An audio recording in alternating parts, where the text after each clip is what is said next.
Dreaming of owning a property in a prime location with great proximity and fantastic neighborhood? EJ Investments Sandeng Seaview Estate is the best choice you have been waiting for. Our Sandeng Seaview Estate is approximately 15 minutes drive away from the busy hub of Brusubi roundabout and into the heart of nature, where you can have a peaceful and relaxed lifestyle with your family. You can buy a finished 4-bedroom story with 5-year flexible payment plan or a service plot with 2-year payment plan option. With over 300 homes, you will enjoy big tar roads with covered drainage, modern electrification with solar street lights, gated entrance with security post, and a breath-catching experience of our beautiful sea view and lake view. You can own a home today at our Sandeng Seaview Estate. Call us today on 446-4838 or 325-9220. Visit our website on ejinvestments.net. EJ Investments, first in property.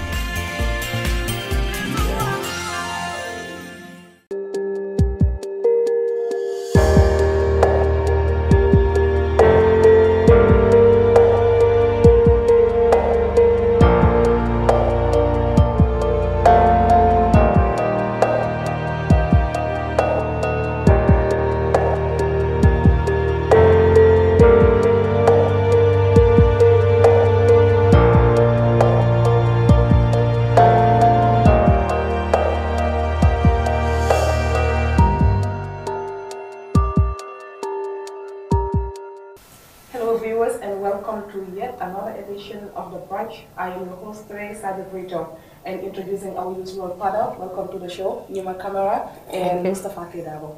Welcome to the show. There's a lot to talk about, so many things that the newspapers have written this week especially. But we are going to start with the TRRC, of course. It's a hot potato right now, especially when it comes to the sackings, the dismissals, and every other thing that comes with it.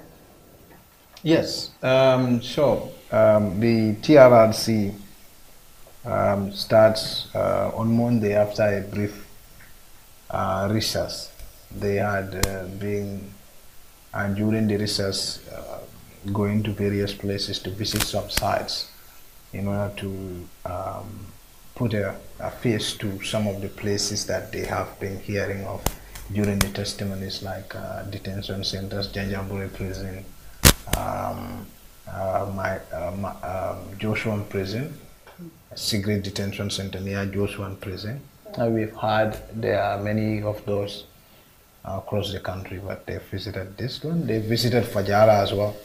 So fast forward, we've moved from that. Then they started the sessions on Monday, and one of the things that came up were the testimonies of the quote-unquote the assassin. The so-called assassin. Yes.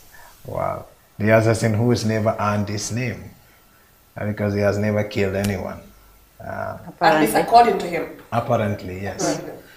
So then we moved on to, from the assassin, we thought that was the climax of it. We moved on to Mr. Alaji Kebe.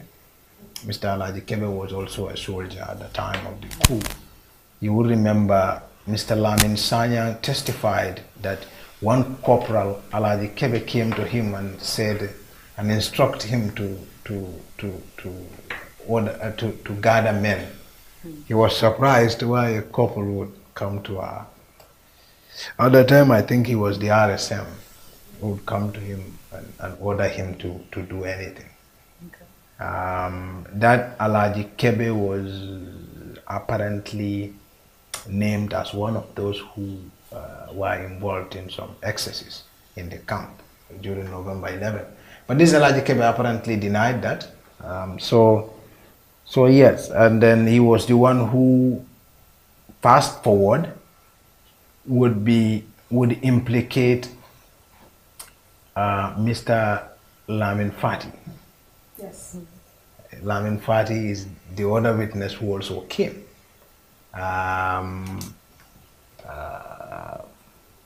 Mr. Lamin Fati came after, and he was the one who was said to have brought Mr. Alaji Kebe for Edward to shoot him. Edward put a bullet in Alaji Kebe's left thigh, and it went through into his right thigh, and he still says he has the bullet in his body.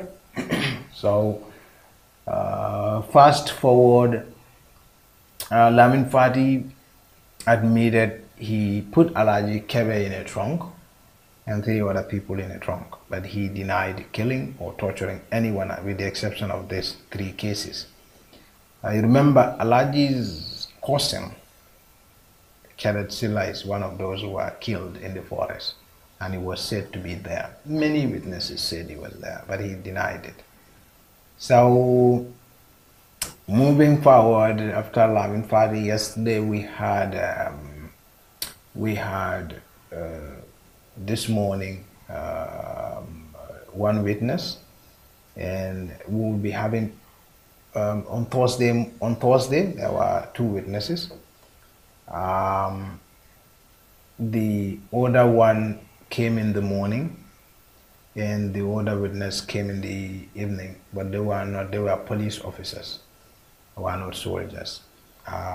None of them were perpetrators. They were not involved in excesses. So the first one in the morning, Muhammed Bojang, was had investigated, in fact, the Koro Caesar case, because you remember the TRRC began its session on January 7 with investigating how the coup happened, who participated in the coup, the institutional failures that led to the coup. Now they moved on to November 11 jointly with Koro's death. So that's the phase now. So this gentleman actually investigated the Koro death, and he also he said actually Jambe ordered them to stop the investigation into Koro's death. And while he was also investigating as well, he realized he's being followed by an NIA agent called Baba Sao. So you could see the state had an interest in Koro's case. He said and also their preliminary findings had indicated that Koro had been killed and brought to that vehicle where his body was found. And the vehicle had not had an accident, because if it did, it would have had dents on its body. And then the bond, if it happened because it was running, would have started at the engine, which didn't happen. So all the preliminary evidences indicate that Koro had been murdered. Yes. So, but there is one witness that I have not mentioned, which is Mr. Mbub. Remember, Mbub is implicated in the execution of soldiers. He did confirm, he was a private soldier at the time, he did confirm before the TRRC through a Skype testimony that indeed he participated in the execution of soldiers on November 11, but on only one occasion, which is in the forest. Good. So now let's look at the sacking and the dismissals of the alleged perpetrators. Let's take a look at Koli. He was dismissed from the army. So if Koli can be dismissed from the army, then how are we looking at other cases like Mufala Kani? What do we do with that? You want me to come in there? Yes. Yeah. So we have witnessed a few cases that had happened over the past weeks. For example, JCB Mende has been arrested after his testimony. Koli has been dismissed after his testimony.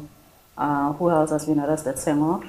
Lamin Senghor. Lamin Senghor is being arrested. So what we need to understand here, first of all, is that this is the state that is involved in this arrest. And we have an institution like the army also getting involved. First of all, the state has a primary responsibility. The primary responsibility of the state is to maintain law and order and to deliver justice. Now, under any circumstances, if somebody is being accused of murder, the state has a responsibility to arrest and try them. It happens that what has been investigated from 1994 up to this point are special occasions. The whole entire President Jammeh regime is now regarded as a special circumstances. And a process has been set up as an alternative to prosecutions. Perhaps not as an alternative, but ordinarily murder cases should have been tried, should have been prosecuted in the ordinary courts. But if you have a TRRC being set up, that is an alternative process to such primary processes. But what is the role of the TRRC in this arrest? That's what I'm saying. So we understand that the TRRC is not involved in this arrest. It's the state acting on its primary mandate. You get my point? So if a process like the TRRC is being set up, obviously it's been set up to serve a purpose. The purpose is that people could be granted amnesty. People who have been named to have committed atrocities could be granted amnesty if they are willing to give truthful testimonies that is going to provide healings for the people who got involved, for those of us who were affected, the Gambian population. Now, if you have somebody who's been brought on board, and from the onset, it is clear that this person do not deserve amnesty, it makes sense to me for the state to act on its primary mandate.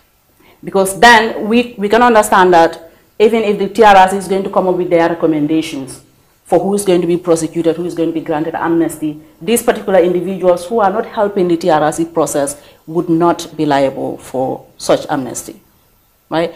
So it makes sense that people like Alhaji Kani, who came and they were found to be truthful to some extent, their cases could remain pending until the process ends. But then people like Gesi Mendy and Koli and Senghor, who came and refused to be truthful, at least through our judgment or by our judgment, refused to be truthful, should go through the primary mandate that the state originally have, because we understand that they may not qualify for the amnesty that the TRRC would give them, because they are not given anything in return to help the process. Some people are saying that, look, this is selective justice, because how can you arrest these people and let the others go? And as a matter of fact, some of these perpetrators who are dismissed or arrested are still serving in government. What do you make of that? So I think these were the two cases. These were the two issues. One, some say selective justice, yes, because the people like Alhaji Kani testified and admitted to murder. He admitted to killing a minimum of close to 24 people. Right. Mr. Babukar Ba had admitted to torturing OJ, which resulted into him losing his eyesight. And also several other people have admitted to actually involvement in November 11 execution. A lot of people. Since the commission started, before the commission, they were not arrested. So the question now is, why were Lamin Senghor, Jesse B. Mendy, and Lamin Koli's case special? Yes. Now that would take us back to why the TRRC established, and we also look at the TRRC Act itself. One, the TRRC Act states that lying before the commission is a crime. It's punishable. It's a criminal offense. Yes. One. Two, according to the laws of the country, which is separate from the TRRC Act, lying under oath, perjury, is also a crime. So you've committed two crimes. So this is the challenge one has when you are dealing with TRRC, because TRRC can compel even the president to appear before it. They can compel anybody seen to have been involved in past crimes or adversely mentioned to appear before it. And they may not force you to tell the truth or admit guilt, but if they have reasonable suspicion that you are lying, they have the mandate to arrest you or to recommend your arrest, and state will come in. That's one thing. So you have this, you are between a very deadly sea and a jungle invested with lion-eating human. It's a very technical issue, a very technical process, and somewhat very complicated too. Yes. Then again, on the area of the state established TRRC so that people don't necessarily go through judicial justice because they want the past crimes to be told as they have happened. They want people to come and tell the stories. This is what I have done. This is what I have done to your uncle, and seek for forgiveness. Now, anybody on the eyes of the state, from the standpoint of the state, anybody who refuses to cooperate with the TRRC is opening himself to the judicial justice. You understand? Now, and state has come to an understanding that JCB Mendy, Mr. Lamin Koli, and Mr. Lamin Senghor have refused to cooperate with the TRRC, and that is why they've opened themselves to judicial justice. You understand? Now, even when the state was establishing, starting the TRRC, this is what they said. If you don't cooperate with TRRC, we're going to prosecute you. Now, let's look at these various cases. Let's start with the assassin. Lamin Senghor is called the assassin. The assassin simply means the killer. He was part of the Jongolas. He was recruited into the institution. You could say Jongolas were the black box of Jambe's human rights violations. If there is a memory that records the violations of Jambe's violations under Jambe, it's the Jongola. You recruited into that institution and you committed no crime, you did no torture, you show no torture, you did no killing, you show no killing. It's miraculous. Then you moved on to NIA. You show no torture, you didn't even see anyone slapping anyone. These are the centers of... So he was too good to believe. Yeah. And I think another thing that we need to put into consideration is the fact that all of these things are treated as individual cases. So the fact that Alaji Kanye and some others who have confessed openly to crimes that they have committed in the past, the fact that they have not been arrested at this point doesn't mean that cases are closed. Their cases are still within the mandate, within the limits of the TRRC, and it is considered as such. Who knows, at the end of the TRRC, they still may be recommended for prosecution. But here is the thing now. You have cases who are going to be put off, who are going to be pended until the end of the TRRC, and then the TRRC decides what's going to happen to them. You have people who are not cooperating with the TRRC, who are not providing anything for the TRRC for them to qualify for possible amnesty. Those people's cases are being opened at this point now because the state has the primary responsibility to treat cases as individual cases and to try people for murder or crimes that they have committed. And for the commission as well, if you are not cooperating, you are not used to them. Yeah. And if you are not used to them, they cannot protect you. Yeah, and it's not necessarily a condemnation. It doesn't mean when you're arrested, you're going to go to jail. The courts, the prosecutors, they have a responsibility to prove beyond reasonable doubt that, in fact, these people were guilty. So they may go to court and they come out clean and they come out innocent. Absolutely. So it's a very complex issue. It's a very complex so if you say another argument that other people are peddling is that, well, if you start arresting people, then possibly other people would say we're not coming to TRRC. Yes. But the basic thing is that they are not arrested because they appear. They are arrested because they refuse to cooperate. Yeah. You see the point? Now that's the point. Now if they are arrested because they come and confess a crime, even yesterday someone, I'm telling you, Babu Karambub, confessed to being part of those who shot and killed soldiers in the forest. The way I see it, I think this is encouraging people to be truthful. Voluntarily. Yes. Because you know that if I am being truthful, if I'm giving the information that is the TRRC needs from me, possibly my case is going to be pended. Possibly I am going to qualify for amnesty. Possibly I'm going to be forgiven. But then if I refuse to give the truth, if I refuse to cooperate, this is what awaits me. Which now takes us to the case of Fatoumatta Jahumpa and Yankuba Toure. Yeah, so their case actually resumed last week. Basically this week. It's because this week is ending tomorrow. Yeah. So the prosecutors, you remember the last most major case, development in their case was that it was transferred from police prosecution unit to state prosecution. Now it's been taken over by a state now. So when the state took over, the first thing they did, which was on Wednesday, was to withdraw the charges. They withdrew the charges against the two accused, and they've asked the court to discharge them, and the court did. But was there some sort of strategy? Because why would they throw out the charges only to be arrested again? Was there some sort of strategy? Yes. So the state actually withdrew the charges because the belief was at the time was that there was some technical issues that may, in the testimonies of Alaji Kanye, that may affect the case. There were some conflicting statements. Yes, absolutely. So if you say before the TRRC that are we within our rights to comment on this case?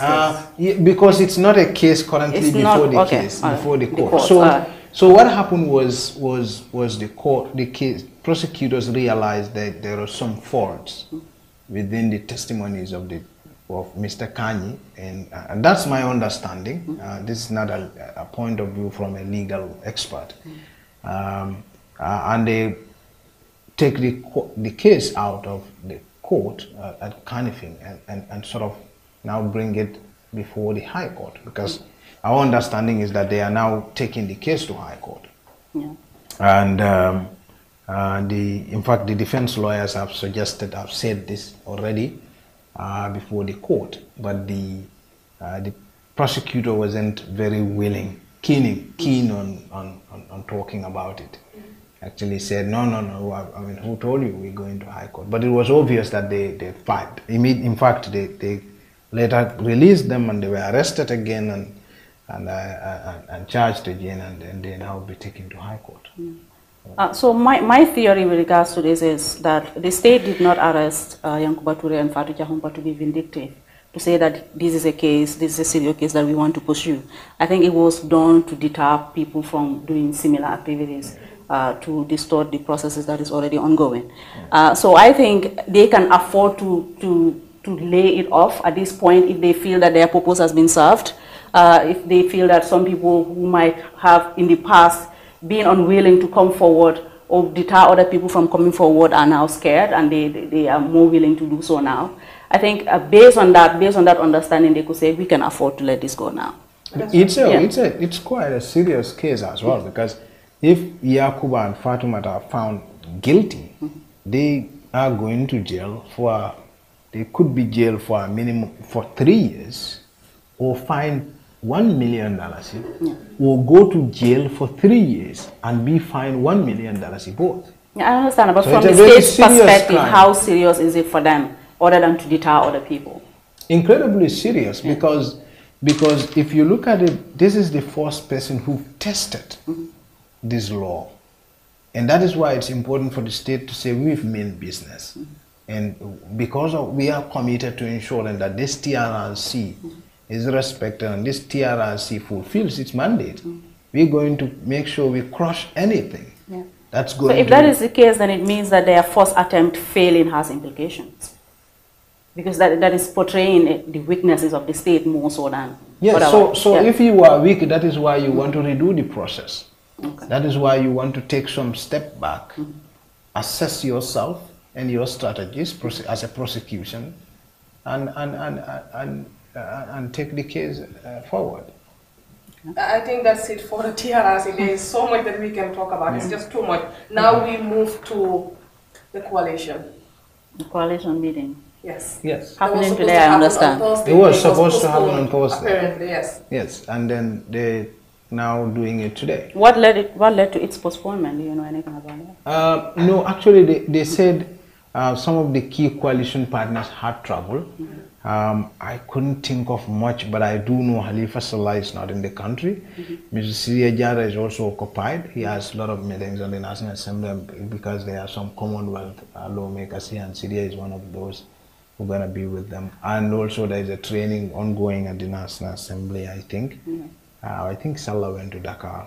But I mean, with the way things are happening, I'm not sure whether Hamad is also in the country. And so there were some key coalition partners. This is the information I got from a very someone who actually is part of the organizers of the meeting. Okay.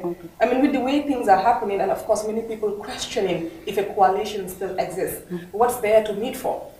The last time when we met here, we tried to speculate as to what could prompt this meeting. Although we don't have any concrete information that would inform whatever it is that we have discussed in the past or what we're going to discuss now. But our assumption, or my assumption was, and still is, that perhaps they are meeting to review some of the agreements that they have laid down for the present government as far as the term limit is concerned, also as far as the agenda that they have developed. We don't know from that period up to this point whether new development has emerged.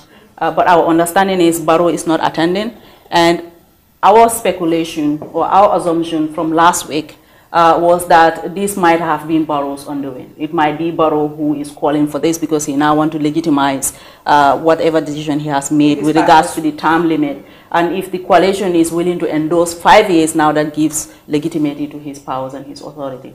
But is that something you would agree with, Mustafa? Yeah, I mean, I think the coalition doesn't have much control over whether Barrow would serve for 3 years or 5 years. No, Barrow still needs their validation. Barrow needs their validation, yeah. And I think he will get that if they were to put it to a vote, because it's a matter of you look at all the parties and you look at what Barrow extends to individual parties. So by coalition setup, there is no such thing as big and smaller party. Each party has the same delegates. Equal, so you would see that he may get the required number of backing he needs based on the saving political parties and the independent, you could say the 8 political quote-unquote constituencies that came together to uproot Jammeh. So he may get the backing. I think what he wanted to do is not just to review the policy, review the agenda. Of course, that's going to be the front face of the discussion. We are reviewing the agenda. But I think he wants to sort of go back to his partners. Yeah. Because at some point, you see, when Barrow came to power, there was a lot of goodwill. And it was with his partners and with the agenda they created as a collective that led to what Barrow today boasts of as his own. So, and there were partners who are still looking. We know that a certain degree of partisanship, such as creation of a youth movement or creation of certain things, would delegitimize sort of declaring evidence of the fact that he may want to rule beyond the next 2 years. Yes, but also would against some of the basic ideals upon which the president came to power, like promises of transparency. Everybody knew that institutions like this were institutions that had served as conduit of corruption under the former president. So, and your partners are looking at this. Your partners like the EU, the Americans, the people who are putting money into the NDP are looking at this and they are thinking, but what has changed? You know, things like that. Yeah. So I think because of this, it's also in the interest of the president to sort of go back to his partners and sort of show that he is not that power-obsessed kind of a guy who has come to perpetuate himself again, like Jammeh did. Yeah. And so to bring back that trust and hope in him, I think it's important that he has a cooperation of this nature from all his partners. But we understand that he's not willing to attend the coalition meeting. He actually, based on what Fatoumatta Tambajang said, he agreed with the, he consented to the meeting and he said he is going to also meet them.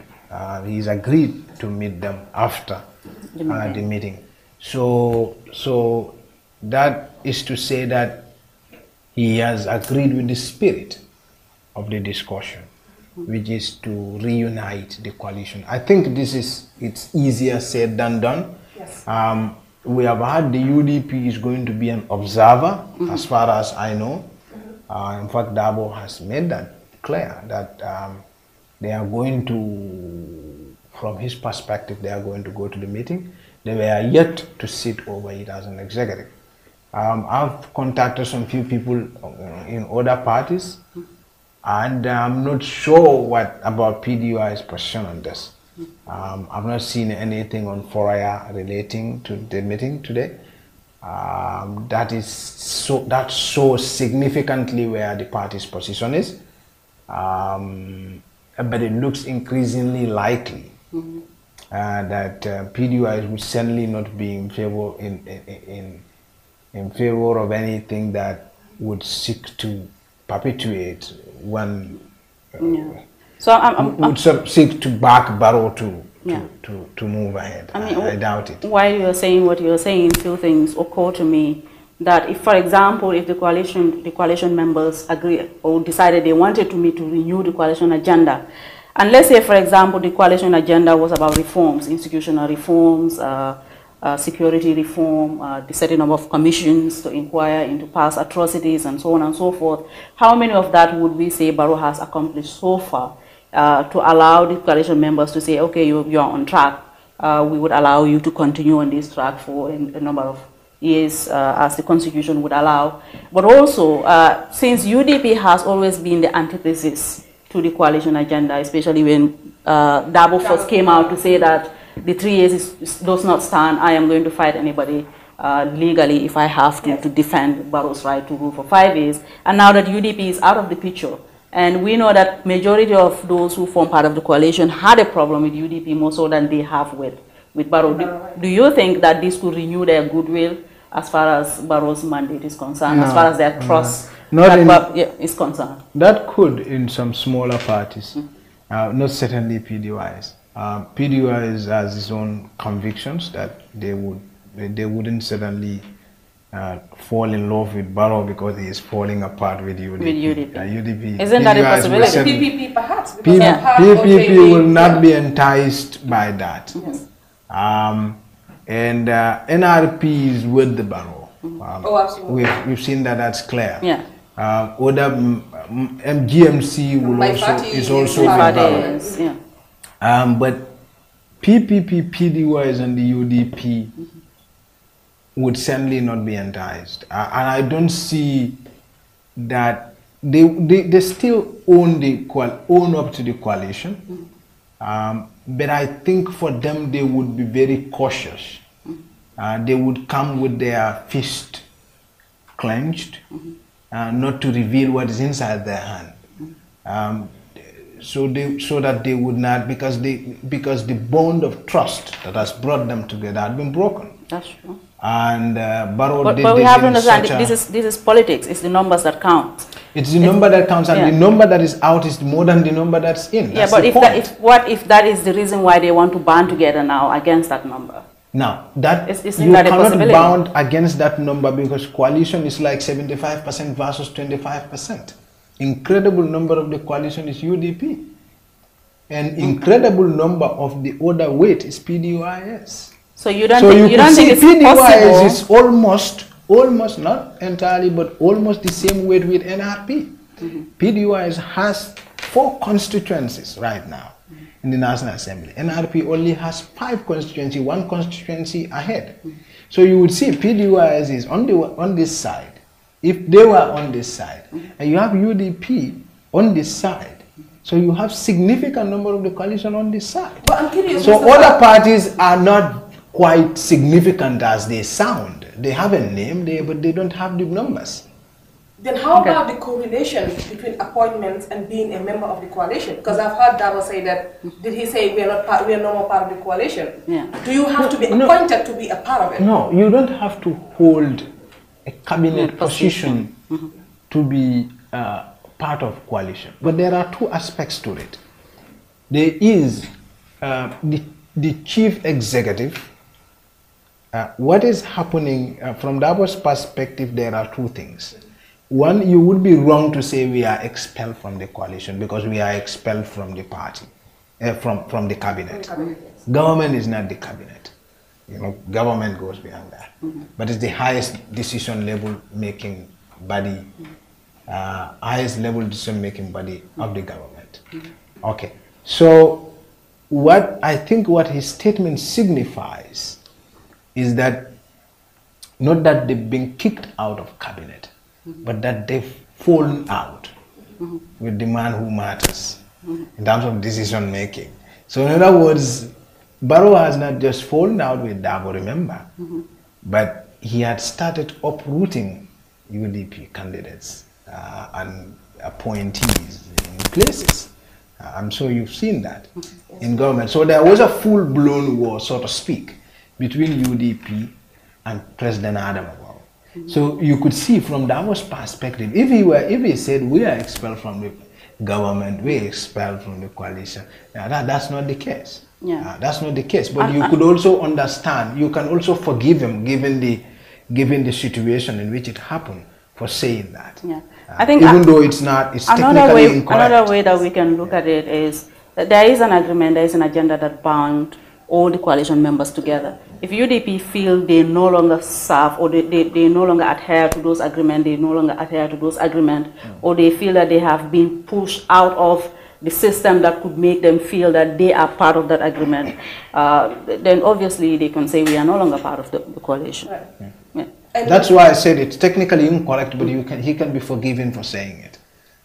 Okay, that might not sit well with some of the people out there, yeah. but that's okay. And let's also look at the firings.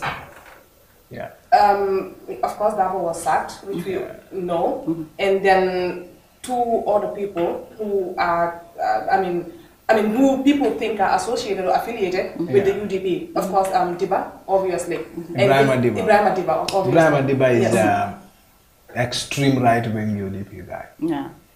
Yeah. So definitely, he would be. Everybody knew. Didn't he volunteer to be fired? He did. Yeah. He posted an audio message. He actually posted that was intentional. There in the president. I think that came out of anger, out of frustration. Yeah. I think these firings, they are not surprising. I think what it raises is further questions as to who else is on the line. How far is Barrow going to go to distance himself from the UDP party? Because we know that there are ambassadors who were prominent members of the UDP. So it raises question of who has joined Barrow, who is still a UDP party member, and if Barrow is going to go to the extent of clearing his entire government or anybody associated with it. So what I don't understand though is the sacking of the DHM, the Deputy Head of Mission in England. Yeah. Mr. Bojang, I've known him to be a moderate, less inclined person in politics. Yeah, people don't like the word moderate. You have to be careful with that word. Well, I've had him. Moderate suggests there are extremes as well. Of course, there are extremes. Yeah. You can call him a very extreme left-wing guy, very liberal. I don't see how he could endure the wrath of the president, who apparently is angry with the UDP. But anyway, I mean that's the decision of the commander-in-chief. Who am I to question? Yes, but I've seen him to be he's quite a moderate guy. I've had few interactions with him, and he strikes me as a very intelligent person. And he's by his diplomacy is in its default setting. He's just like that. He's been at the US Embassy before. Yeah.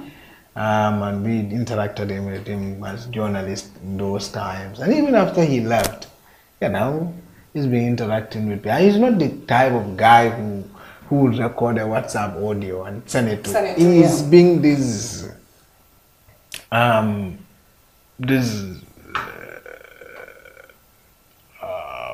cultured person who wouldn't do something like that. Yeah, but one thing that makes sense is that majority of these appointments were politically motivated. We know that in cabinet or in the embassies, people were nominated based on their affiliation with a particular party. So if you fall out with that party, it doesn't matter if someone is a moderate or someone is. It's not the people you are punishing, it's the party you're punishing. So if that could be Barrow's motive, regardless of whether the person is qualified for the job or not, or whether they were moderate or they were extreme, as you would like to categorize them. So it's the party that Barrow is trying to punish. My concern would be how far would these implications go to affect Barrow's political ambition. That's right. Yeah. I think that's very important. Yeah. And I think it goes back to his statement. Obviously, people say, well, he has the rights to hire and fire. We know that. But like you said, how far is it going to go? And I think the boss might be running quite fast, and we don't know who the next in line is. I guess we're now going to go to our next segment, which is what's trending on social media, Yeah. So what's trending on social media this week has been trending for a while now. So we have witnessed, Mustafa has given a rundown of how all the people, or some of the people that have appeared on the TRRC. Some of them gave testimonies that were very emotional, and some of us, people have shed tears over the things that they had to endure during the atrocities that were committed against them. And one of those people were Mafuji. Mafuji left us with a word that we need to find translation for in English. And I think that was something that made him famous. but also it was his story also that touched many people. So there was a GoFundMe initiative that was created on his behalf, and money was given to him. And people applauded this initiative by Gambians, even though that there might have been other families, other people who have appeared as witnesses on the TRRC who would require similar assistance, but they did not get it. I think where the conversation is coming from, especially on social media, is the fact that Fuji has been given a special treatment by one of the council, especially the lead council, Issa Fall, that has not been accorded to other witnesses. So it raises the question of whether Fuji has been given a special treatment and why. Yeah. Right? So that is the conversation on social media. This is what people are trying to understand. Are there implications of this? Is this going to raise other people's expectations, other witnesses' expectations? Is it going to make them feel... Or is the lead counsel being emotional about these things? Exactly. Should he have associated himself with such, I don't know, philanthropists, gifting of materials to witnesses in the first place? Is that something that he should do? If you ask me, if you are doing what the lead counsel do, emotion is an asset. Yeah. If you are doing even investigation, emotion is an asset. Yeah. Of course, it can also a human be yes, but it can also be negative if you allow it to cloud your especially this is a very delicate case that we are dealing with. So in this particular case, even in TRRC, I've had interactions with some of their people. They don't agree with it. There are significant numbers of TRRC who don't necessarily think Mafuji should have been brought to impact TRRC. That ceremony should even have happened at the victims. Exactly. It can send a wrong message that he's been given reparations that other witnesses have not been accorded. In fact, more than that, because you see, one thing why they would say why journalists don't buy information or give money to their sources, except in highly exceptional cases, because when you give money to someone, he tends to want to meet up to your expectations, and in the process the person can lie to you. He puts Jimbo and stuff and whatever, all this stuff in whatever it is that he's sharing, which may not necessarily be true. Now, when the commission did what it had done, someone can appear and try to tell a story that could that is equally as emotional. Yeah. That could win that kind of favor from the public. That may not necessarily be true, because it's an inducement that could have that kind of effect. And the lead counsel also being who he is, and the commission should not also be seen to be identifying with certain cases in unequal ways as he identifies himself with other cases. So he should not have his favorites, in other words. He can have his secret love, but he should keep it to himself. So yeah, I mean, that is what makes it delicate. And of course, everybody see the intention, and Fall is generally so we can agree that if Issa Fall wanted to give a gift to anybody, regardless of whether they are a witness on TRRC or not, they should do. He can do it, but it shouldn't have been publicized the way that it was. So publicly, he should be seen to be objective rather than being sentimental. So I actually heard that TRRC actually does a lot of things behind the scene, like sort of paying fares for people who come. They've also paid fares for some people to go to Dakar to get some treatment. But that is the TRRC doing so as part of their reparation process. That's for the reparation. And also, it's important to say that TRRC's reparation doesn't have to come after the sessions. TRRC is mandated to grant its own reparations, and it does so as it progresses. So, and that's what makes this TRRC unique in so many ways, not just the reparation, even the reporting, and also the recommendation of prosecutions. They can do this as the commission progresses. So, but yeah, this one I generally agree with people who critique it. I think it's an oversight. It could have been done better. They could have done it at the victim center. Perfect place for an issue of this nature. And also the statement, in fact, of the deputy chair, Madam Adalet Sose, was also very much criticized as quote-unquote out of place, because the commission is victim-centered. Let's not deny that. The commission is for the victims. We have to also at some point understand that, of course, there are people who rule people here and they commit crimes, and you cannot, you can't do anything that will favor a person who kills someone, you know. So, but an investigator must be perceived to be a neutral person, and you shouldn't be. Because you want your outcome to be respected and honored by everybody. Yeah. So that's why you want your... But most importantly, we have to be careful too, because in this process, we can have a case where victims turn perpetrators and perpetrators turn victims. We've seen, in fact, that in several cases. Say, for instance, if Sana Sabali appeared before you right now, Sana had been tortured, he'd been arrested, and unjustly. Of course, Jamba will tell you it's not unjust. He's power hungry, or he wants to dethrone me, or he wants to kill me. But, I mean, from a neutral outlook, you know.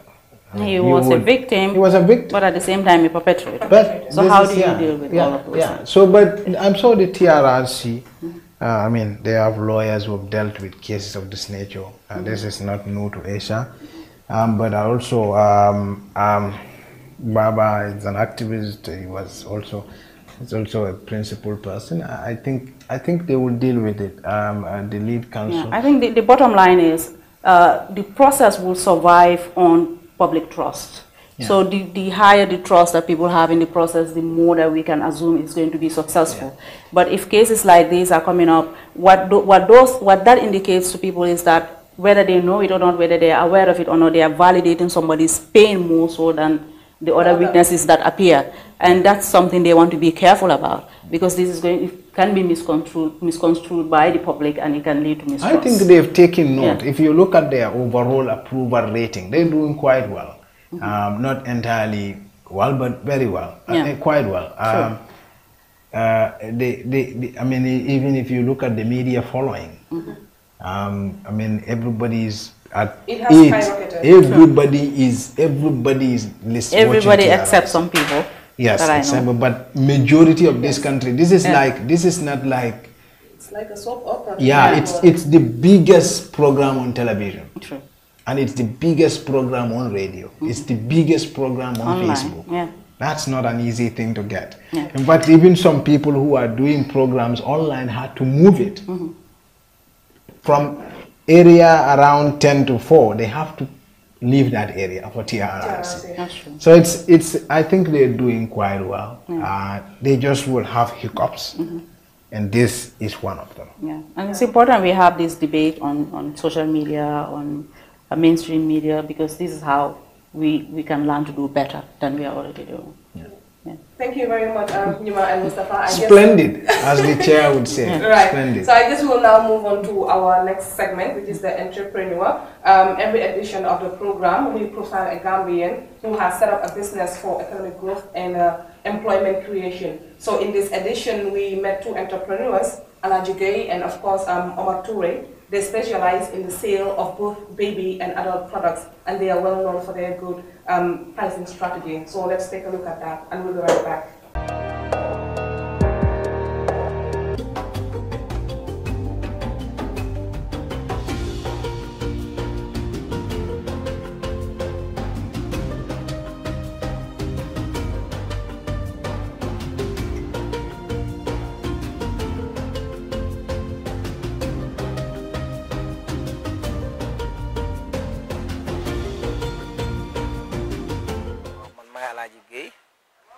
Muhammed pampas.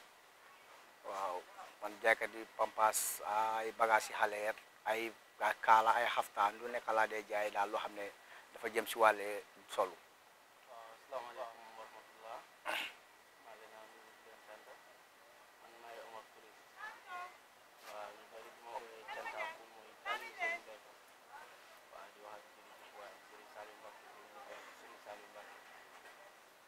fii moom ay pampas la ñuy jaay ay baby bath pan ay diw baby oil baby lotion ay sampo ay dàlla ay xaftaan ay kaala waaw ay loolu lañ dee jaay fii.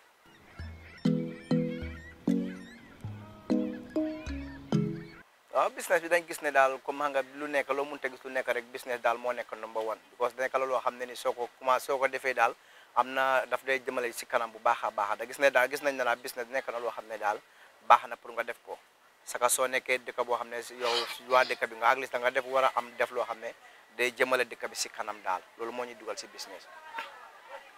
waaw business bi moom li ñu fa dugal comme soo ko waxee rek am im rek ak man am nañ ne ñun dañu am ay waajur te ñun dañu war a nekk mag ëllëg moo waral ñu takk suñu digga wala ñoo dugga si beneen dëkk ñu tàmmalee ko suñu dëkka ak coono foofu moo ñu dugal si business waaye buñ ko tàmmalee ba tey ñu ngi sant yàlla bu baax gis nañu yokkute si suñu bopp ñun dañ ne booy liggéey bala ngay njëriñ kenn sa bopp ngay njëkk a njëriñ bi ñun sax suñu bopp gis nañ ko waaw ñu ngi santaat bu baax suñu waajur yi bu baax.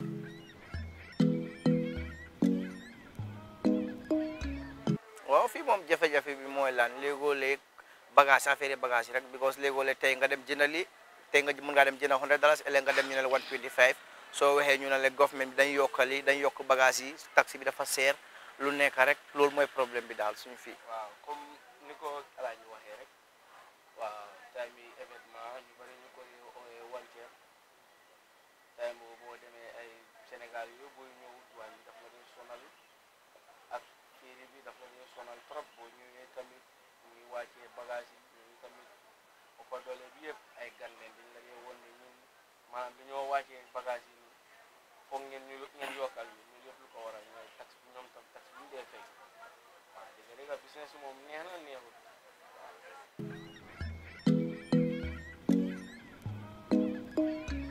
waaw ñu ngi liggéey fi ak Ford ñeneenti nit.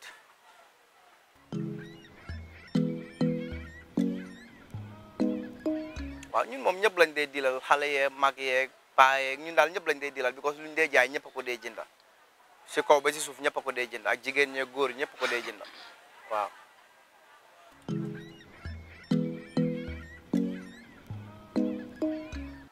waaw business bi moom luñ gis nañ suñu bopp bu baax a baax because bu ñu doon dóor lu ndaw lañ dóoree waaye yàlla def na fu mu nekk ni macha allah bitig baa ngi dem bu baax a baax lu ñuy ñaan yàlla tam daal mooy yàlla may ñu xaalis bu nga xam ne dañ ko mën a def ay si ay continent yu bëri ubbi ay bitig waaw ay jël ay Gambien ni nit yu bëri daal di leen appelé ñuy liggéey waaw loolu lañ ko bëggoo daal incha allah.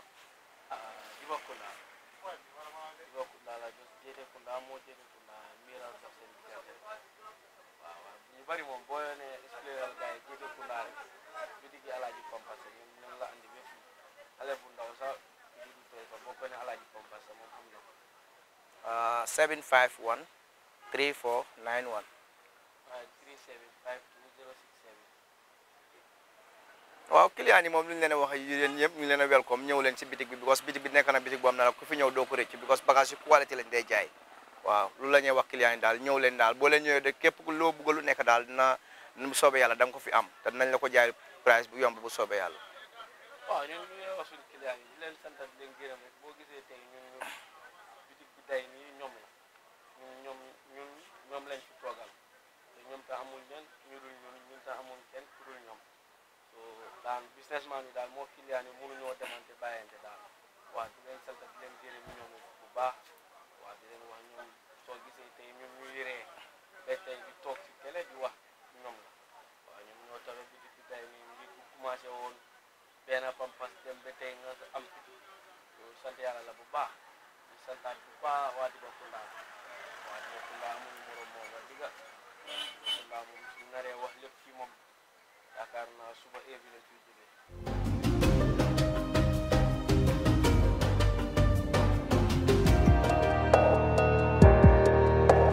Welcome back, viewers, from that short commercial break. We will now like to introduce our guests today in the studio. We have two special guests today joining us on this platform, the son of the late Solo Sandeng, Muhammed Solo Sandeng, and Fatoumatta Jawara. They will be talking to us about the death of his father, of course, and the impact it has on the family and also the role it has played in the change of regime in the Gambia. We'll start with you, Fatoumatta. How did it all begin?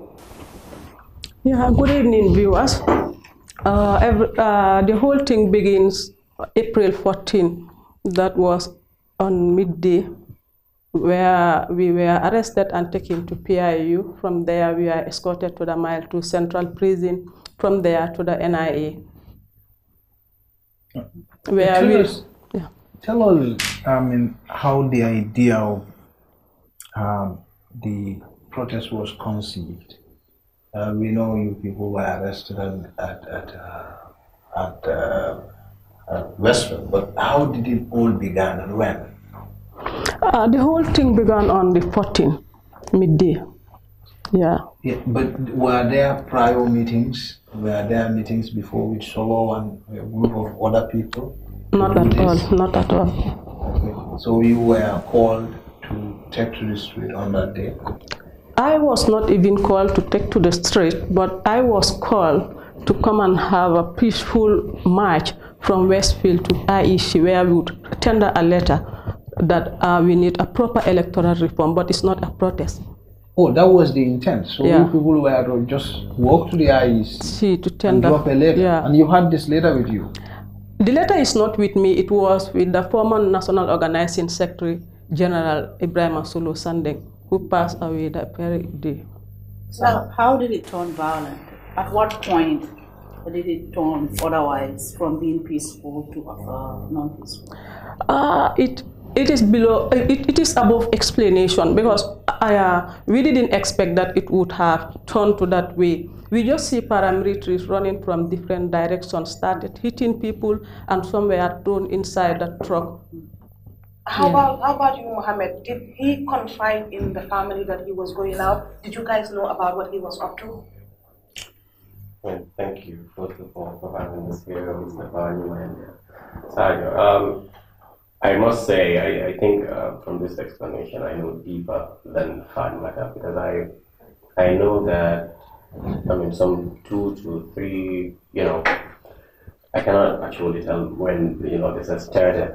When these, fine gentlemen started talking about confronting Yaya Jammeh on the street and putting an end to, all of, the drama that was going on. So, Fatou and my dad, would come home and, talk about this. And Fatou was really very personal. Who is Fatou? Fatou Sonko.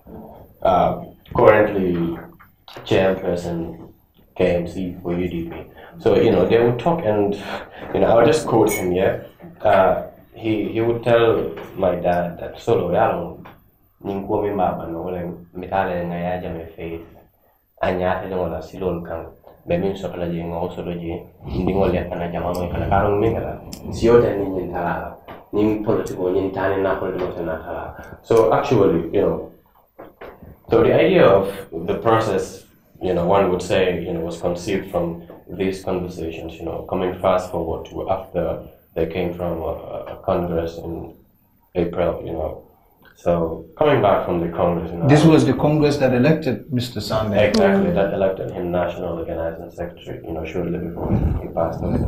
So,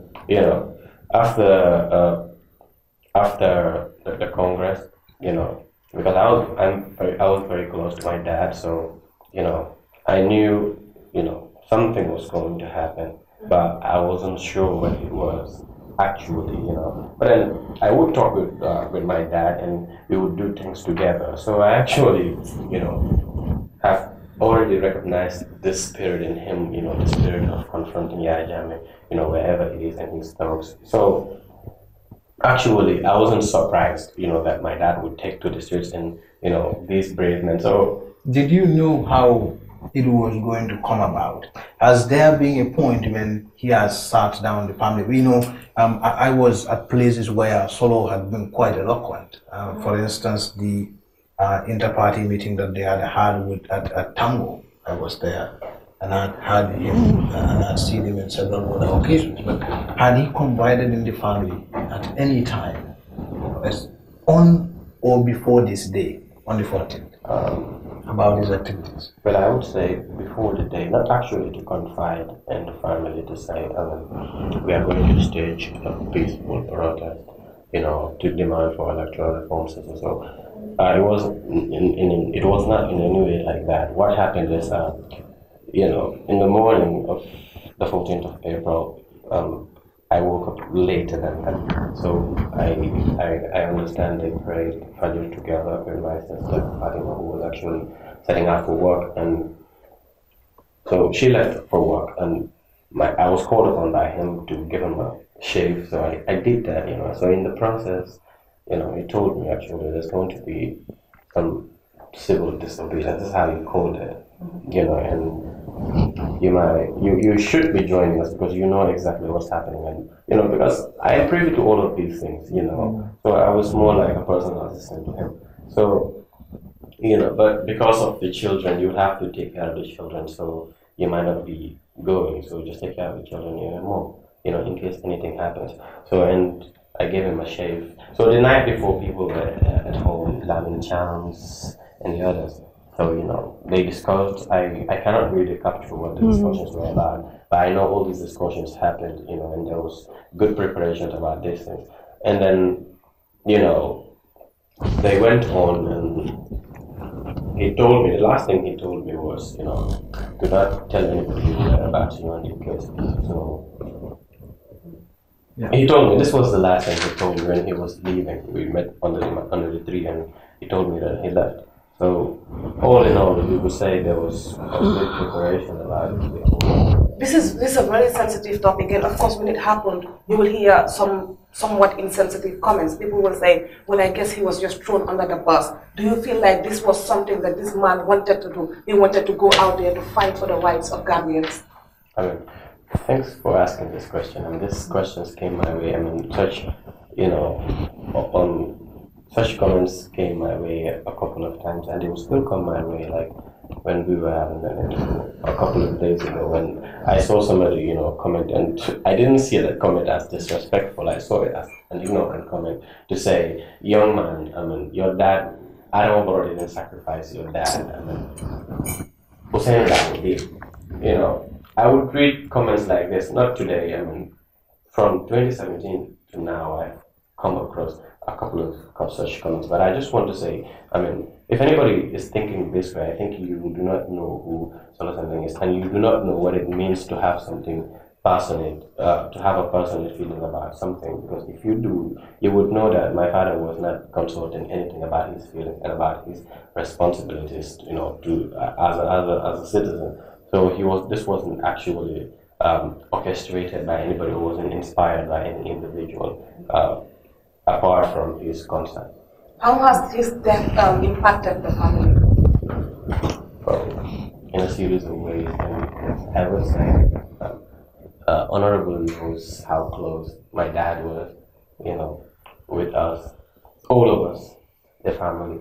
So, one can imagine, it's true that we would not see our father for a whole day sometimes because he's gone out, in activities and all that. But he would come home, and you don't need to cry. We need to be proud of him, So, this really impacted on us because, first of all, it had to show us the true colors of a lot of people around us. And the other thing is to see us get displaced, had to leave our home, flee, sustain injuries in the process. So we will come to that in a minute. I'm sorry for interruption, but could you take us through how you heard about this news? Of course, we will come to Fatoumatta to give us an insight into what happened inside the NIA, but you could tell us how you got to learn about the news of their arrest. Yeah, I learned about the news of the arrest, with my mom together. At what time? At around 2 p.m. onwards to close to 3. So, the same day or? The same day, yeah, the same day. From somebody by the name Muhammed Fatou. Yeah, this was somebody on the ground, of the protest. So he actually gave us information that my dad got arrested with a couple of voters and they were whisked away. So that's how we got informed. Yeah. So Fatoumatta, at that point, when you people were picked up from Westville, where were you taken to? And who took you? Like, have you any idea where you were going? We are escorted by PIU gunmen to PIU headquarters. From there to Mile 2 Central Prison. It must have been terrifying. Has there been at any point when you knew, are you prepared? I mean, obviously there were sort of people, everybody would have thought that such an adventure on the Jambet, someone that ruthless would have been a suicide, some would say. But have you people had in mind the consequences that you could face? You prepared to deal with it? Yeah, we know that we would have faced such. And when I reach at the crowd, the way I read the situation, I understand that things would have turned something way around because people are coming, crowd, and the place is too crowded. And they are so reluctant, they resist, and they were saying that they were not going to move out of that place because they were not doing anything illegal. Yeah. That is the people who were protesting. Protesting, yeah. So when they took you people to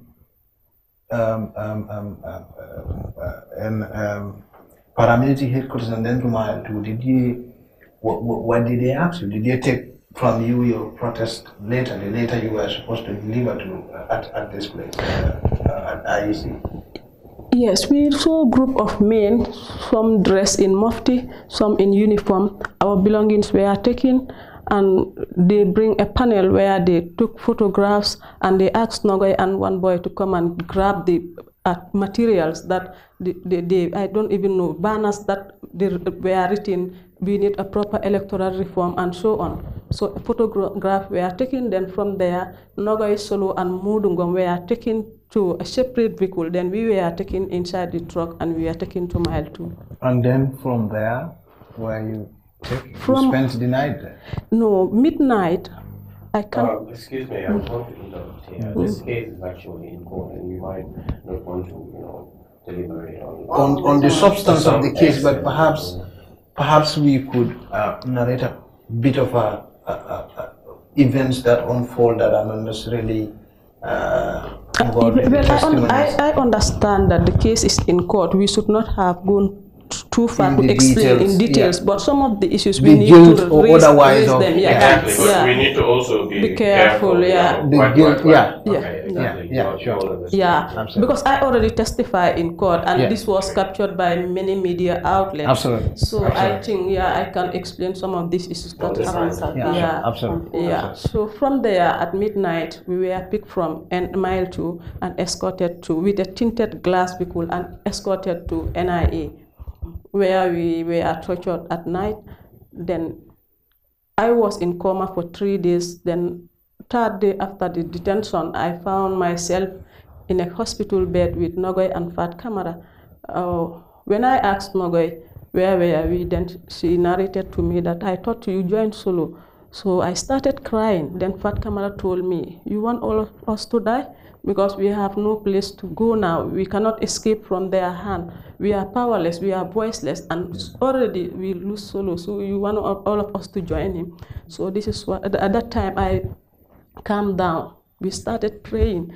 That was the time I realized that Solo is no more with us. So at that point, Muhammed, you must have learned already about what had happened.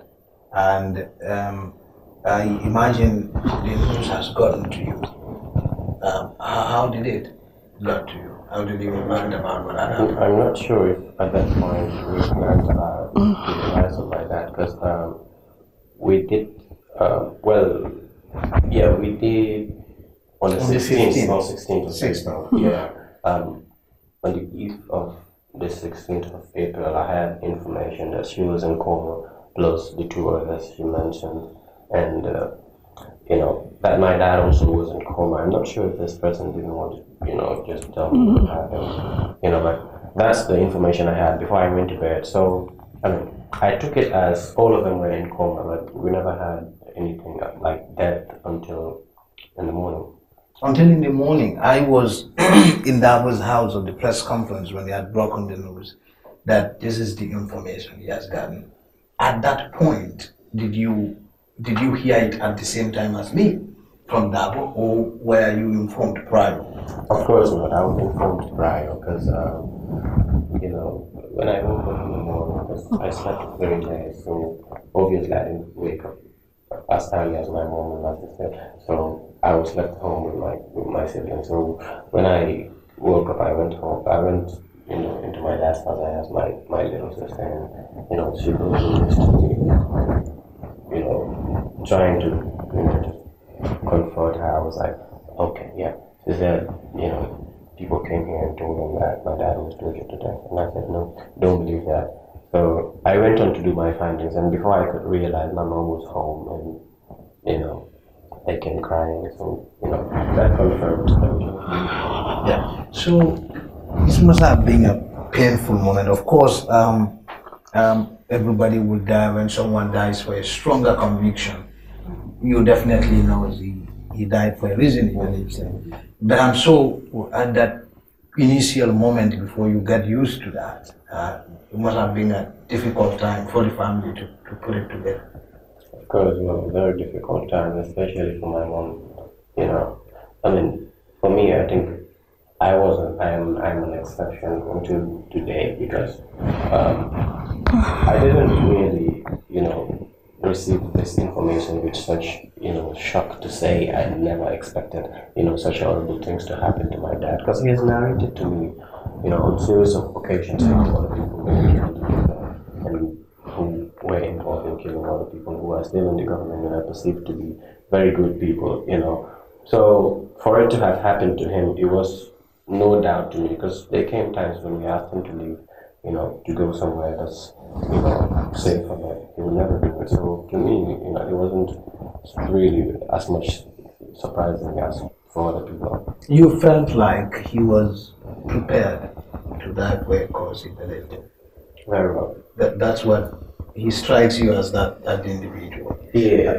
So tell us, after that happened, fast forward, Fatoumatta, you had being in jail, and you realized someone had passed on. So rest in peace, and you had no idea what was happening behind the walls of that prison or confinement where you are. How was that feeling like? Well, I was totally traumatized, and I am with painful experience with my colleagues. So, and I even think that sometimes it comes to my mind that Solo is still alive. When I ask some people, they don't want to explain to me. Sometimes Nogoy will tell me, the way I show him, I don't think he might be alive. Sometimes what camera will tell me that Solo is still alive. So when we are taken to Janjambure, I asked one prison officer that whether they bring our guys here. She told me that I'm not interested in knowing whether That's they are when here. Your case is referred to Janjambure. I'm not interested to know whether they are here or not. I say, please help me. I can lace you with somebody to send you a huge amount. Just give me the information. And the lady keep insisting. So one day they were packing their book. I just have a glance. Then I saw that the May 6th group were at that place. So I tried to talk to one lady. She told me that just wait, they are releasing them. I think they are going to court and they're going to release them. If they release them, you will know whether he is alive or not. But we do have a prison at Kanilai too. Maybe he might be there.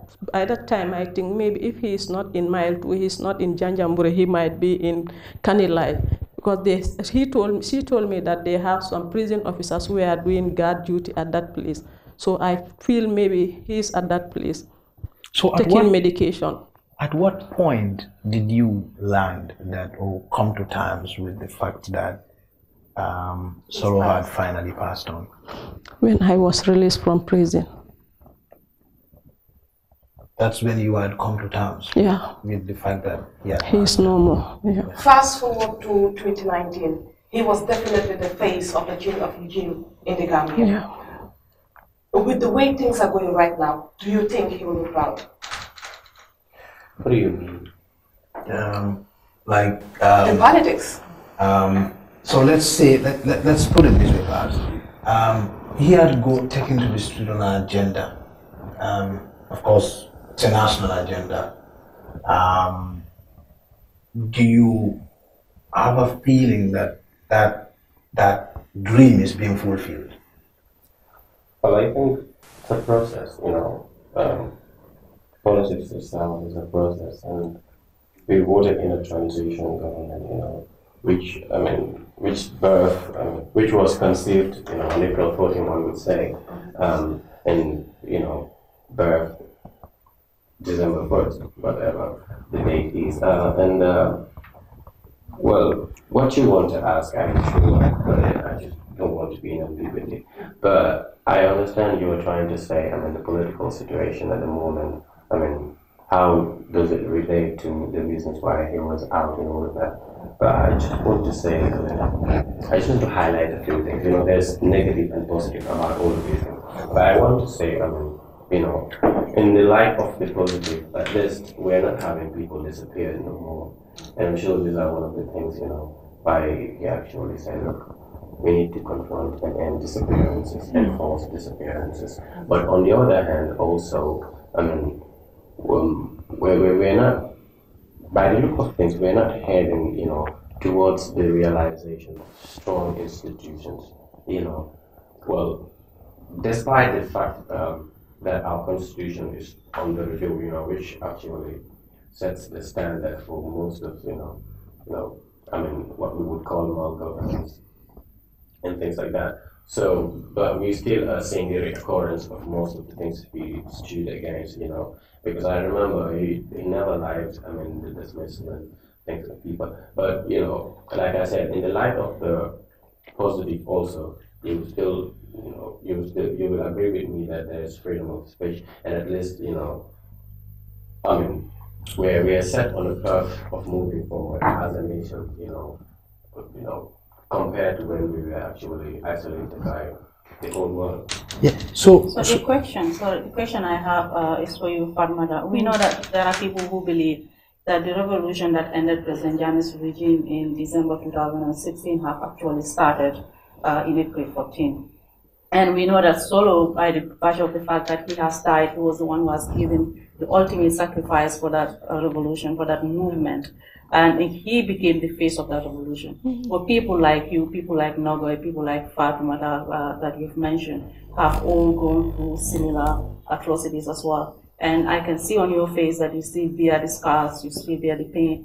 Is this something that you feel comfortable discussing? Especially now that we have the TRRC, would you be willing to testify at the TRRC, especially to give a feminized voice or a feminized version of how women may have been subjected to some certain atrocities that they may not be comfortable to talk about or willing to give those information? And what would be the main thing that would give you the healing that you require as a woman? Yeah, thank you very much. It's a very interesting question. Yeah, I would be ready to testify in the TRRC and anywhere that they call me to explain what inspired during the April 14.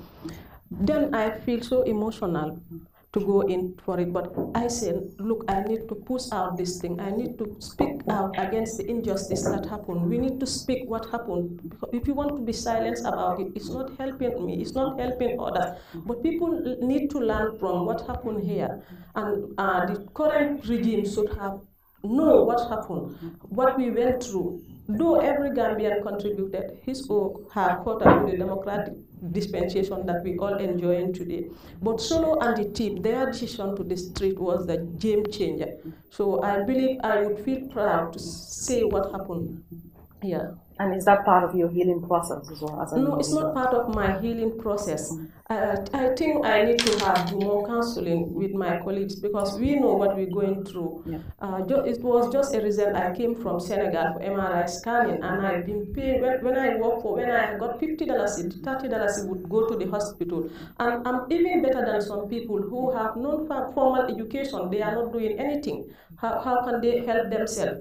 So it doesn't tell well. I think a lot needs to be done. Yeah. I mean, there was. I want to ask you a few more questions. Of course, you too. But I want to ask you about the impact that shows, but also the after during the case. I remember you and your sister being exiled in Senegal. Well, yeah, and. Had there been a time when you felt threatened because Solo when Solo died, with him fear died, and that was a major threat to Jambe. Have you feel threatened at any point because your father is him?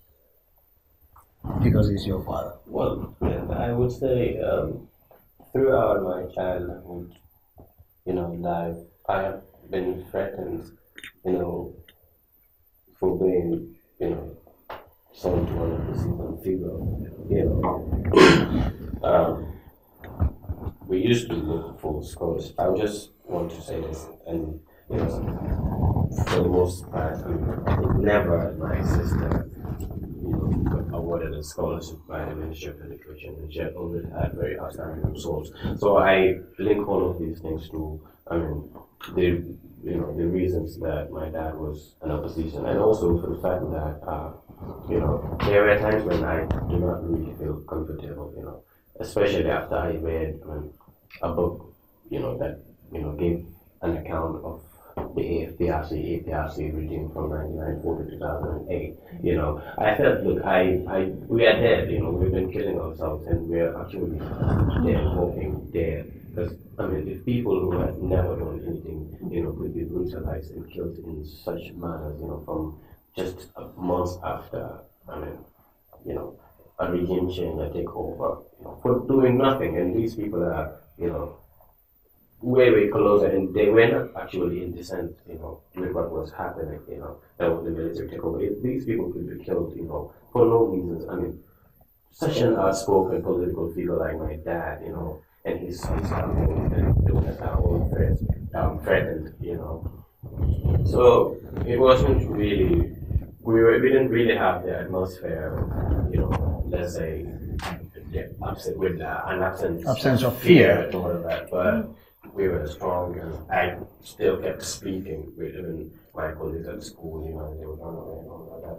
There was actually the presence of what you're trying to say. So tell us, that must have exacerbated after the incident, because you imagine, Solo was quite outspoken. I've attended political rallies all along.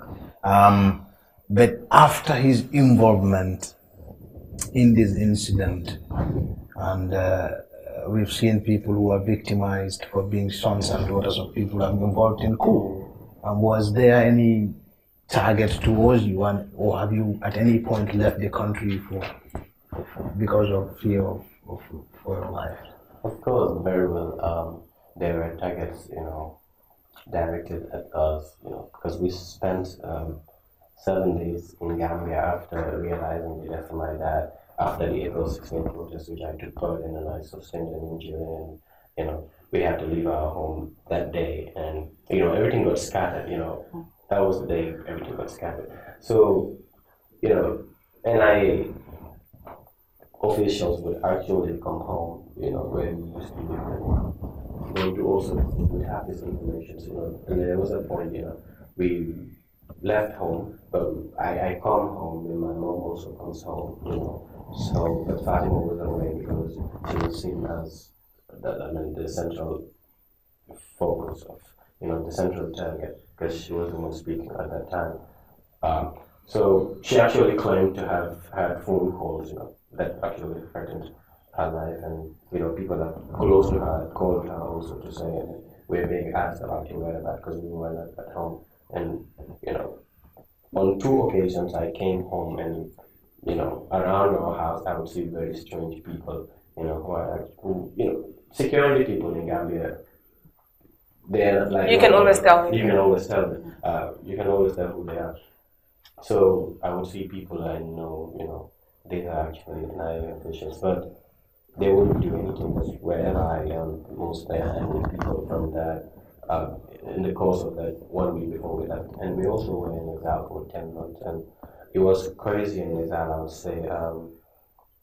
And also, I mean, the fear came in when we were in exile because we went to exile and expected to be given security and things like that. But such never happened. And so we were on our own and, you know, it must have been difficult too. Yeah. I mean, given the financial challenges of living beyond the borders, and at a different time, the challenges with, I mean, and probably leaving and not being able to pick job instantly, and it must have been challenging. Yeah, it was challenging, indeed, very, very challenging. But thanks to the intervention of, you know, people that had relations with my dad from long, you know, showing their integrity to us, and we were fine in exile. So I wanted to have a follow-up question to that. We have witnessed you trying to console Fatoumatta when she said tears, or I don't know, felt emotional when you were narrating about your father's ordeal. Is this something that brought you guys together as victims because you were all victims of a similar circumstance or the same circumstances that happened in April 14? Is that something that brought you together in a way that you serve as support systems for one another as members of a particular group, or are there other sources of support, especially within the UDP party itself or from anywhere else in the Gambia that may be connected to the event? Yeah, I think myself and Fatoumatta, you know,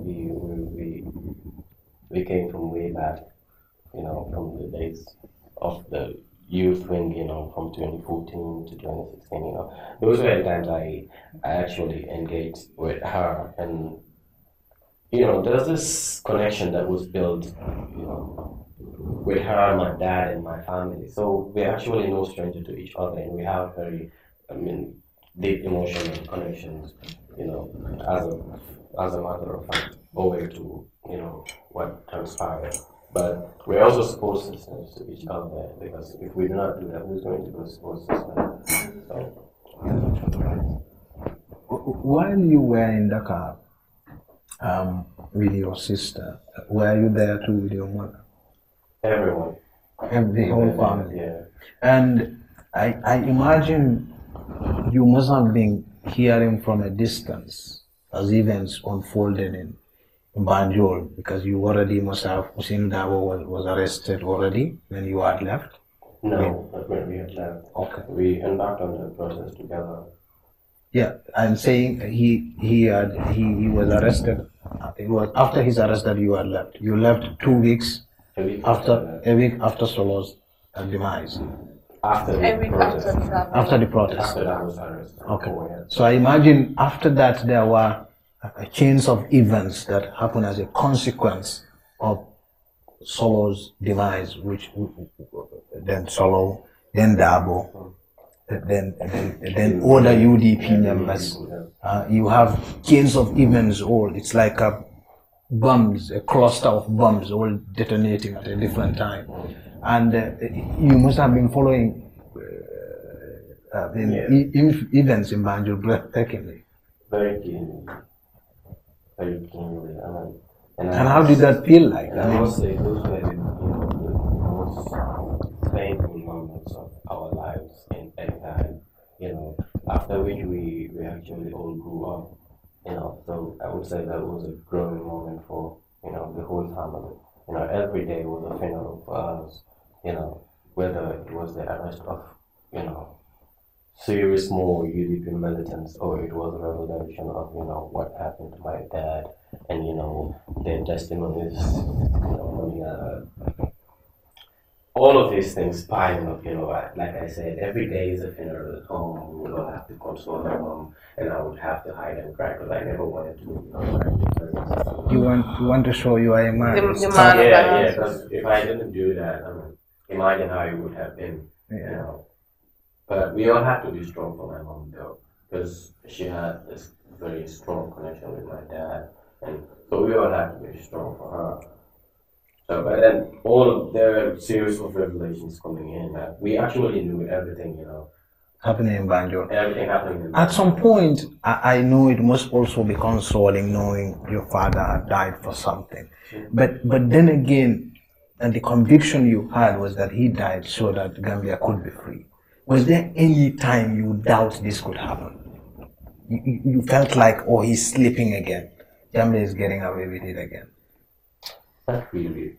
You had always believed he's not going to get away with this. Yeah, to me, April, not even April, to me, 2016 was Jamaica's last year. Like, I had this feeling, planted in me, and it wasn't anything, inspired by the April things, because I was privy to everything that was happening, the preparations and everything, the inter-party, meetings here and there, the NRP office and all of that, So, to me, I just had the belief and the strong, belief that this time we is will going. get rid of Jamaica, and bringing the April, incidents also, and how everything unfolded. So before it was, very close to election, I had already made up my mind that, look, this time is going. Yeah. So we understand a foundation has been established to honor him.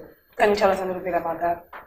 Yeah, well, that is the Solution Foundation, which idea actually came when we were in exile from Fatima, my sister, and then, with the help of some other people who were also in exile, some very good Gambians, one of whom is the name Abdurrahman Draman. So, we put our heads together and decided to form a Solution Foundation in 2017, which was launched on April 14, the fourth anniversary of that incident.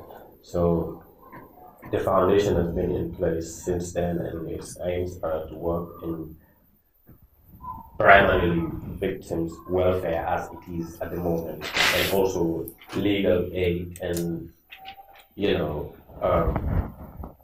civic education, as well as community work, which Solution was very passionate about, and it did a lot of all of these things. So, yeah, we formed and a series more other things. So, a part of our aims and our objectives.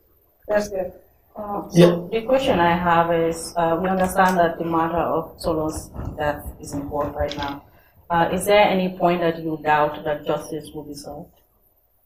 I don't think there's something like that in my mind, because we didn't ask for the government to open a fire, probing into the death of my dad and everything.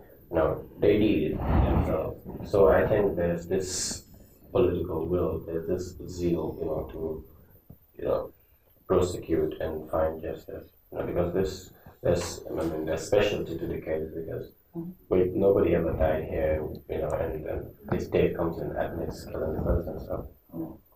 So Solo's death obviously means something for the Gambia, but it must mean something more to the both of you who knew him, especially you being his son, and you being together with him when it happens. How does this inspire you, especially moving forward in your own personal lives? How does it inspire the both of you? Can I comment? Yeah, how it inspired me is that before, I think many people know Solo, but after the summary execution of him, everybody is knowing, everybody is about to know who is Solo. He stood up for the country, he did this, he did that. So that popularity that he gained and what would have made his children to be proud of him tomorrow inspired me a lot, really.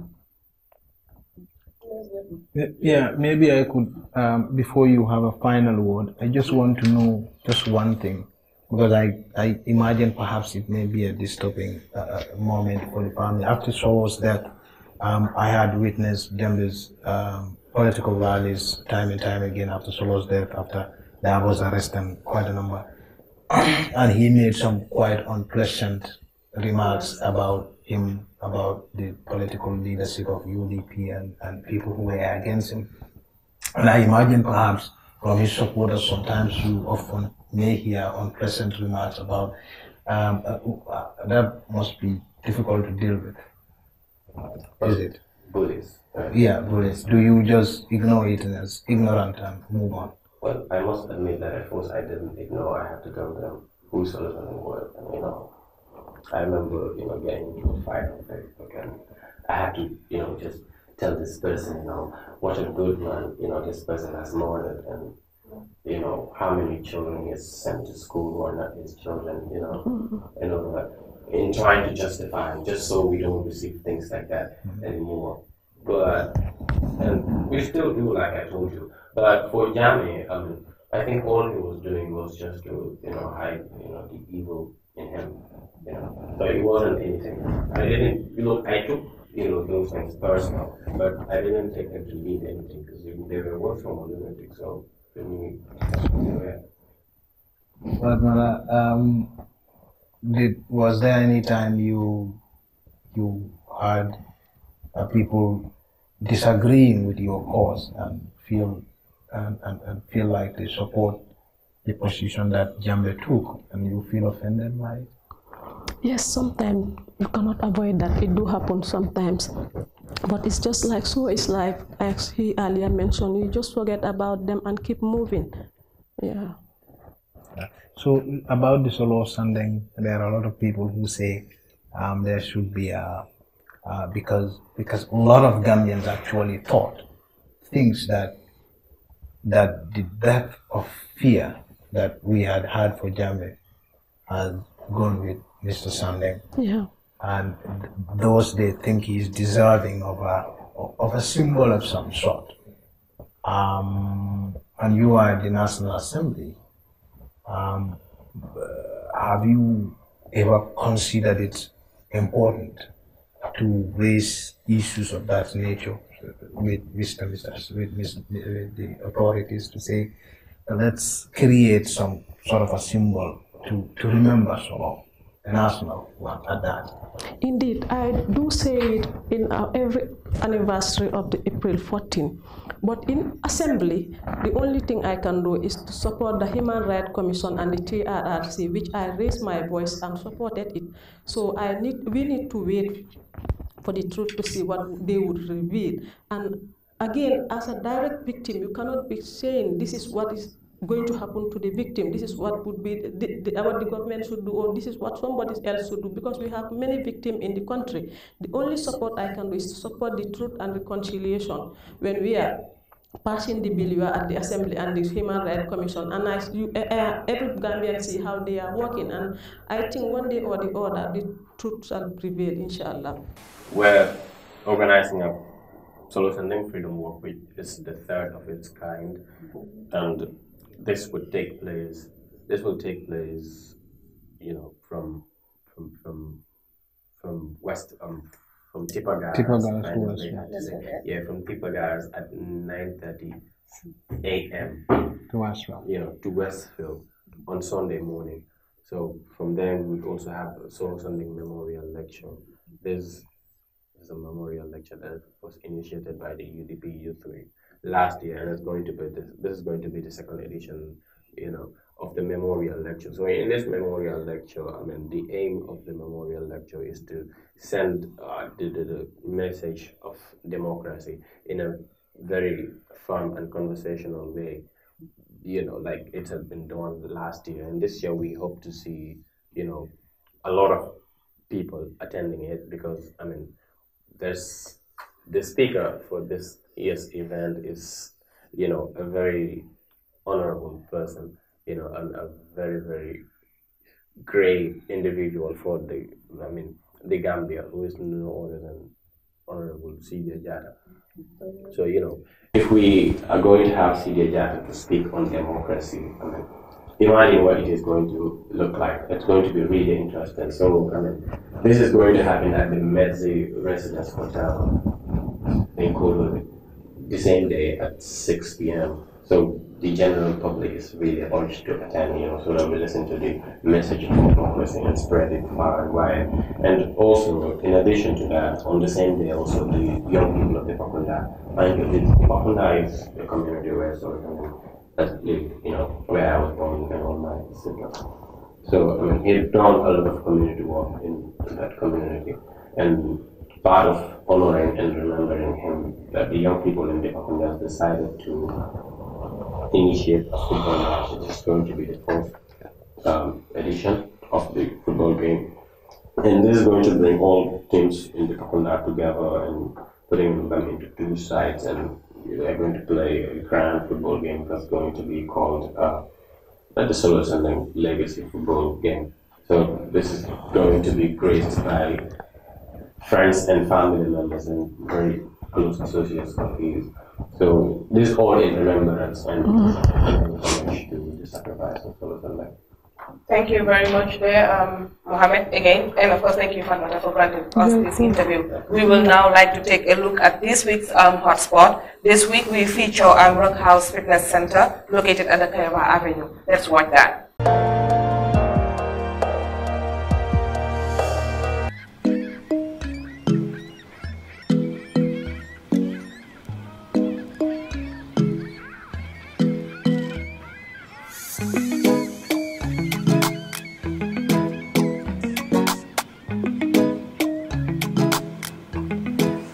I am Ibrahima AOCC. I am the general manager here. Well, yes, actually, okay, before going into that, I will first wish to introduce the gym to you, coming into the services that we render. First, I will say this is Workhouse Fitness Center, an improved facility of Roots Health and Fitness Center, established since December 2006. The gym is to provide health and fitness services to the general public with its modern training equipment aimed to providing them achieve their fitness goals. As such, we may know it is a recreational sport, and it brings about good health, I would say, and excitement. Moreover, it's all about I would say it serves as a mental balm for stresses of modern society, as you may know. So coming into the services that we rendered much services, like as I rightly mentioned earlier. We offered health training, so the services among which we offered fitness services in the form of one, cardio exercises or cardio training. We offered Zumba training, steps aerobics, music aerobics, beach workouts, among other things. What is so unique about this gym is the services that we render. As we are commonly known, Rock House, if someone will say Roots before, it's widely known for the services, the gym services that we render to the general public. So what makes us more special coming into the area of service or innovative services that we render? One, I will say, you might probably be a witness to the spinning or aerobic exercises we do offer that generates in day-by-day customers. I believe, which I believe you must be a witness to it, because I can remember, or I can recall from your face that you are also a member of this fitness center. The location is, I think, number 9 Kairaba Avenue, right opposite Alliance Franco, in the heart of Kairaba Avenue. We can be reached via QCell 390-8435, after cell 2446181. These are our contact services, so available 24 hours a day, and our operational hours as well. We normally operate on a daily basis from Monday to Sunday, no weekend, no exemption. Times are from 7 a.m. to 1 p.m. except Sundays, which we have time differences. We only operate Sundays from 10 a.m. to 5 p.m. Rock House Fitness Center is the hottest spot in town. My name is Muhammed Samura. I'm a personal trainer at Rock Gym, and I've been in these services for more than 5-6 years now, and, which I love, and also like trying to motivate people out there so that they can be part of it. I want to tell people who are sitting at home without doing anything towards their exercise that is bad. That's one. And they have to try and come and do something towards their health. Because without your health, there's nothing else you can do. Because this is the main key. At least you have to get yourself ready for that. And if you work on your health, I think you got everything. If you are able to go to work or to do anything else, it's because you are healthy. If you are not, then I don't think you can be able to do anything. So I'm urging them for them to come to the gym, for them to come and do their exercises and let them get their health.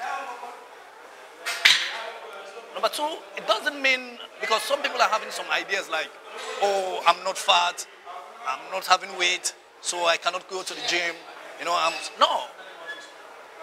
No matter whatever kind of body shape you have, whether you have, because I don't want to use the word fat, which is an offense to other people who are having, if you are big or you put on weight or you are slim, it doesn't mean you have to come for your health.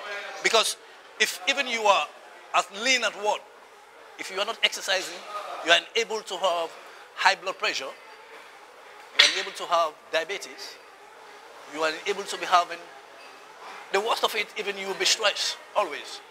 And coming to the gym help you out to ease your stress. Because when you are in the gym, you mingle with other people, whereas you're having conversations and discussions with people to like telling stories about what is going on with you or somebody else, that makes you to think, oh, I think my own condition is better. So you ease your stress like by coming to the gym as well, right? And it also enables you to be able to know when and how to eat. Because this is the thing that more affects people. The exercise is good, perfectly. But if you come to the gym and do your exercise, you have instructors who are there to tell you about your nutrition, when and how to eat. So by then now you'll be able to avoid type of food that you shouldn't be taking. But if you are at home, I don't think whether you'll be having that kind of, knowledge, or people will be there like coming to you telling you about it. You see, but when you're at the gym, you have instructors who are there. And at Rock House, you have better instructors who are there to enlighten people about their exercise, and not only that, and about their nutrition. And there are people who are very, very, very conversant with their job. They know what they're doing, and they know the job very well. So they can also tell you how and when to eat. Because, let me tell you one thing, the main thing is the food. This is the thing that disturbs our health mainly. Let's say somebody wakes up around 8 o'clock, 9 o'clock, and you just open your fridge, get a bowl of rice, or you open the pizza, and or you go to local shops where people are having this afra, you eat that one at night, and you go to bed. What do you expect? That's a bloat stomach. That's why you see many people that are having stomachs, they are bloat, because they don't control their nutrition. You see the point? If you eat afra at late hours, it's not going to digest, because the system is not working on it. The system is resting during that period. So it enables you to have a blue stomach, which people always say, oh, I don't want this. I want my stomach to be this. So you cannot get all those informations if you're at home. So, but when you come to the gym, not only coming to the gyms, come to the gym like Rock House, wherein you have better instructors, people who can be able to enlighten you about your nutrition as well and give you your perfect training. So this is what I want people to know. Let them come and get their exercise. If even you go to the hospital, the doctors refer you, go and do your exercise. So it means exercise goes with your health. So this is what I want them to know, and I want them to come over and get it. Well, the thing that is so unique about Rock House is the professionalism of the instructors that we have. That makes it unique. And the location. See, when you drop from your car, there's no need for you to walk again going distance. Drop, you're inside the gym. And after the gym, if you want to take a car or you just leave easy. There's no way for you to be walking again or, oh, I have to break 3 or 4 transports for me to go to that gym. No. From there, you are inside here. And when you come in, you have good instructors who give you your services. They are warmly, open-handed, ready to give their services to the customers with open-handed, and they are always there. That's the unique thing about Rock House.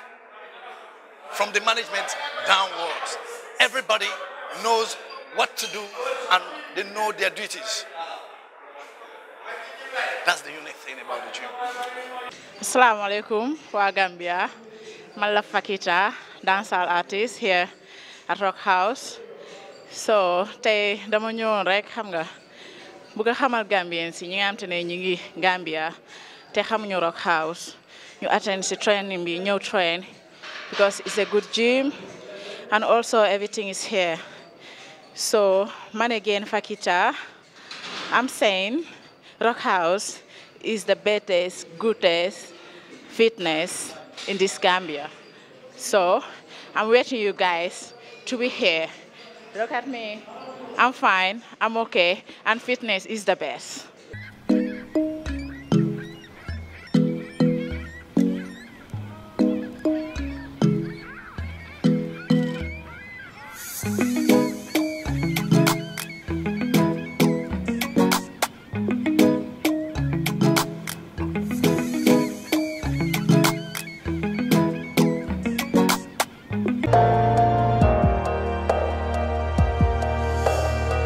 Well, this now brings us to the end of this edition of the brunch. And again, I would like to say thank you to our panelists, Jawara, and of course, Mr. Fatou, and our wonderful guests, Muhammed, Sandeng, and Fatoumatta Jawara. Do join us next week for another exciting episode. Thank you very much for watching, and bye for now.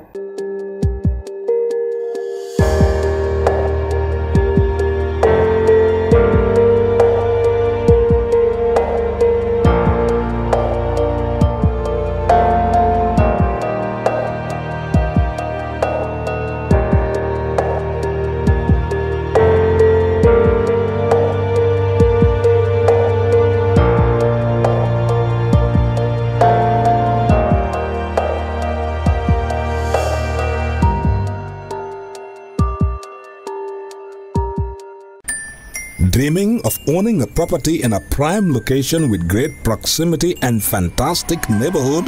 EJ Investments Sanyang Seaview Estate is the best choice you have been waiting for. Our Sanyang Seaview Estate is approximately 15 minutes drive away from the busy hub of Brusubi roundabout and into the heart of nature, where you can have a peaceful and relaxed lifestyle with your family. You can buy a finished 4-bedroom story with 5-year flexible payment plan or a service plot with 2-year payment plan option. With over 300 homes, you will enjoy big tar roads with covered drainage, modern electrification with solar street lights, gated entrance with security post, and a breath-catching experience of our beautiful sea view and lake view. You can own a home today at our Sanyang Seaview Estate. Call us today on 446-4838 or 325-9220. Visit our website on ejinvestments.net.